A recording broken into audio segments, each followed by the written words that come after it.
অসমৰ আটাইতকৈ দুৰ্নীতিপৰায়ণ ব্যক্তি। কাৰ নীতিত দুৰ্নীতি কৰিছিল? আপোনাৰ হাতত প্ৰমাণ আছে নেকি? চৰম লগা নাই কোন আছিল চিএম?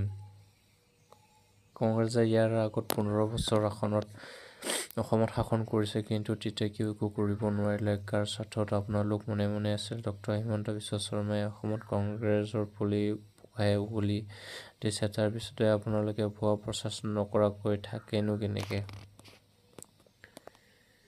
কংগ্ৰেছ 15 বছৰ শাসন কৰিছিল, কিন্তু 9-10 বছৰীয়া ছোৱালী ধৰ্ষণ কৰা ঘটনা হোৱা নাছিল। এতিয়া পুলি পখালি উঘালি এটাই পাইছে, কিশোৰী ছোৱালী ধৰ্ষণ কৰিব লাগে, 10 টকা বস্তু 40 টকা হ'ব লাগে, অসমখন বিক্ৰী কৰি খাব লাগে, অসম ধ্বংস হ'ব লাগে, তাকে পাইছে। মামাই কি যে কয়।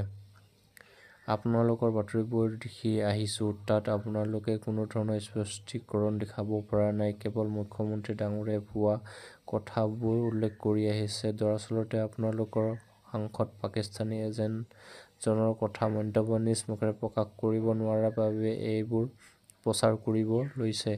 আপোনালোকৰ দুষ্ট ৰাজনীতি এতিয়া আমি অৱগত। আপোনালোকৰ মানসিক চিন্তাধাৰাবোৰ আমাৰ কাৰণে বহুত জটিল, সেইবাবে আজি সমাজ আপোনালোকৰ এনে ধৰণৰ পৰিস্থিতি দেখিবলৈ পোৱা গৈছে।